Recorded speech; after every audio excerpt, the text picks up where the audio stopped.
موریتانیہ کشتی حادثے کی تحقیقات میں اہم پیش رفت، خاتون اسمگلر گرفتار۔ FIA ذرائع کے مطابق انسانی اسمگلر گینگ کی مبینہ رکن کو گرفتار کر لیا گیا اور خاتون سے تفتیش مکمل کر کے جوڈیشل کر دیا گیا۔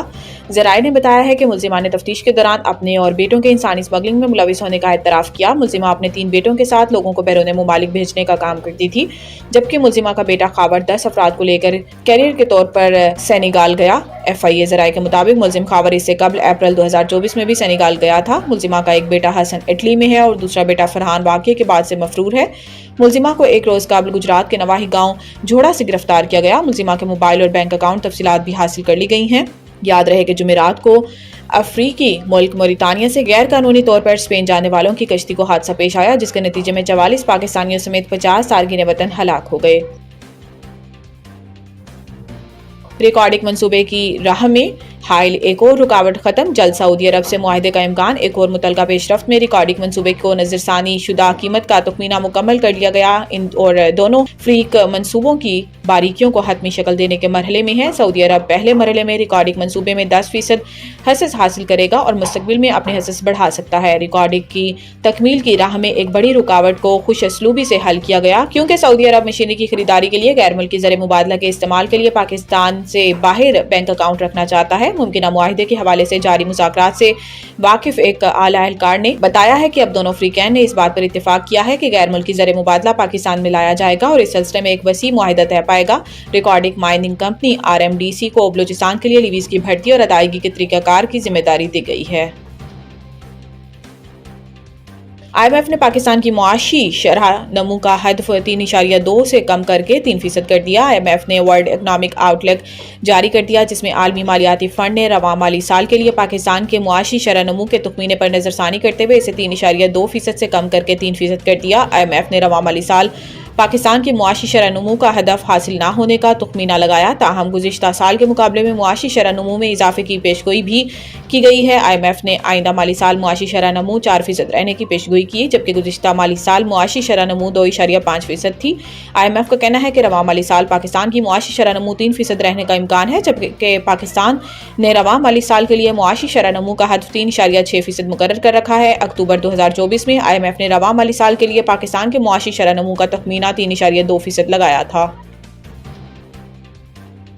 گیس کی خریداری اور فروخت میں سوئی گیس کمپنیوں کا اجارہ داری ختم۔ پیٹرولیم ڈویژن نے اس کے نفاذ کے فریم ورک کے اعلامیہ جاری کر دیا، جس کے مطابق تھرڈ پارٹی نجی شعبہ کو گیس کی فروخت کی اجازت دے دی گئی ہے اور ایکنگ نے اس کی ایک حد کی توسیع کر دی ہے کہ 100 ملین مکعب فٹ گیس پرائیویٹ کمپنیاں ایک سال میں فروخت کر سکیں گی۔ اس پالیسی کے تحت تلاش و پیداوار کمپنیوں کی ترمیم شدہ پالیسی کا سالانہ بنیادوں پر جائزہ لیا جائے گا، تاکہ اس شعبے میں $5 ارب کی سرمایہ کاری کا راستہ ہموار کیا جا سکے۔ کونسل آف کامن انٹرسٹ 26 جنوری 2024 کو ترمیم شدہ 2012 کی پالیسی کی منظوری دے چکی ہے، تاکہ تلاش و پیداوار کی کمپنیوں کا حق ہوگا کہ وہ اپنی پائپ لائن کا 35% حصہ تھرڈ پارٹی کو فروخت کر سکیں، جس کے پاس اوگرا لائسنس ہوگا۔